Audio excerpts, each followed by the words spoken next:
Hi class, let's move on to snow as our next form of precipitation.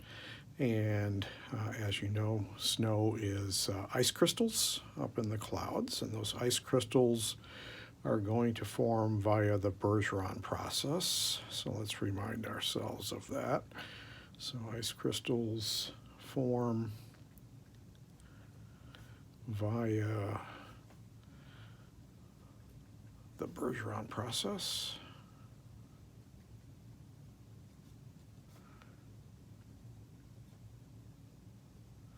Okay, and so when the ice crystal itself overcomes the updraft, it falls through the cloud, down below the cloud base, and makes it all the way down to the Earth's surface as an ice crystal, also what we call a snowflake.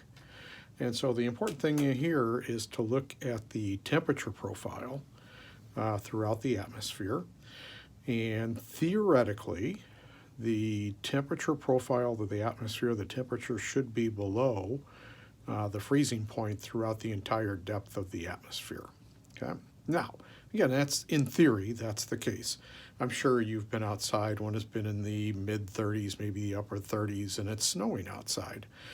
Okay, and you might think to yourself, well, how in the world do we have ice crystals if the temperature is above the freezing point? Well, in that particular case, the temperatures that are above the freezing point are probably very close to the Earth's surface, and very shortly after you get a few tens or hundreds of feet above the Earth's surface, the temperatures are again below the freezing point. Okay, and so just in the depth, the shallow depth of the above freezing layer didn't give the ice crystal or the snowflake time to melt. Okay, just some other thoughts regarding snow. Typically, the colder the air is,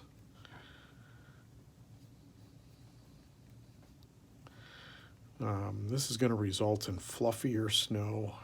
Again, this isn't something that you didn't know by intuition. The warmer the air, what do I mean by warmer, the closer the air is to the freezing point, the slushier the snow is going to be, the stickier the snowflakes, or slushier the snow. Let's see. Other points that I wanted to let you know. You'll hear some people say that, it's too cold to snow. In reality, it's never too cold to snow. But now that you understand about saturation mixing ratios, that the colder the air is, the lower the saturation mixing ratio. Another way of saying the colder the air is, the less water vapor it can hold. So it does make sense that the colder the air is, so if you're getting down to minus 20 degrees Celsius, maybe minus 5 degrees Fahrenheit, the air can hold very, very little water vapor. And so it's harder to snow because there's so little water vapor in the air, but it is never too cold to snow.